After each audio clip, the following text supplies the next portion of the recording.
ఎలా ఉన్నారు? ఈరోజు నేను పచ్చి మామిడికాయతో మజ్జిగ పులుసు అండి. దీనికి కావాల్సింది మజ్జిగ 200 గ్రామ్స్ తీసుకున్నాను. అది పెరుగు తీసుకున్నాను. ఇలా మీడియం కన్సిస్టెన్సీలో మజ్జిగలాగా రుద్దుకున్నానండి. దీనిలోనే పసుపు కొంచెం, ఉప్పు కొంచెం కూడా వేసేస్తున్నానండి.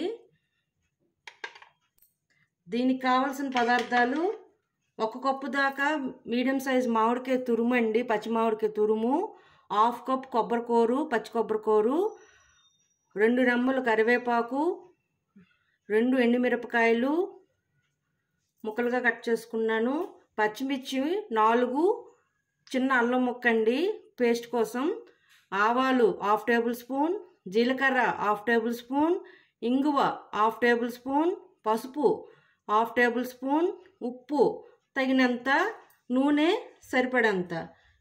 ముందుగా ఈ మజ్జిగలో పసుపు ఉప్పు వేసుకున్నాం కదండి, ఇది పక్కన పెట్టేద్దాం.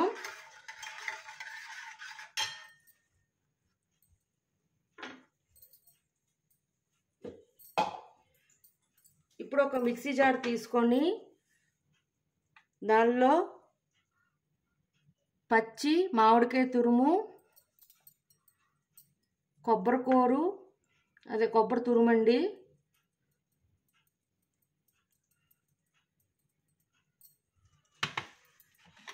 పచ్చిమిర్చి, అల్లం, కరివేపాకు కొంచెం, ఇవి మెత్తగా పేస్ట్ లాగా గ్రైండ్ చేసుకోవాలండి.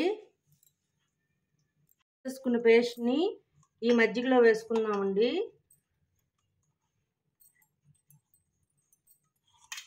వేసుకొని ఇప్పుడు తాలింపు పెట్టుకొని దాంట్లో 1 టేబుల్ స్పూన్ ఆయిల్ వేసుకున్నానండి. దానిలో ఆవాలు, జీలకర్ర, ఎండుమిరపకాయలు, కరివేపాకు, కొంచెం ఇంగువ అండి, కొంచెం పసుపు. ఈ తాలింపు వేగాక ఆ మజ్జిగలో వేసుకొని కలుపుకోవడమేనండి. తాలింపు బాగా వేగిందండి. ఇప్పుడు ఈ వేగిన తాలింపుని తీసుకెళ్ళి మజ్జిగలో వేసేసుకుందాం.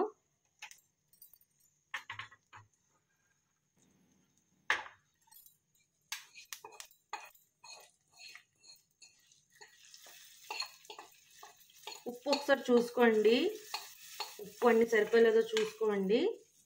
నాకైతే సరిపోయింది. ఇది వేడి అన్నంలో వేసుకుంటే చాలా బాగుంటుందండి. అన్నంతో చాలా బాగుంటుంది మజ్జిగ చారు. ఇప్పుడు సర్వింగ్ బౌల్లోకి తీసుకుందాం. పచ్చి మామిడికాయతో మజ్జిగ పులుసు అండి, చాలా టేస్టీగా ఉంది. మీరు కూడా ఒకసారి ట్రై చేయండి, మీకు నచ్చుతుంది అనుకుంటున్నాను. అంతేనండి, మామిడికాయ మజ్జిగ చారు రెడీ. మీకు నచ్చినట్లయితే like, share and subscribe it. Bye.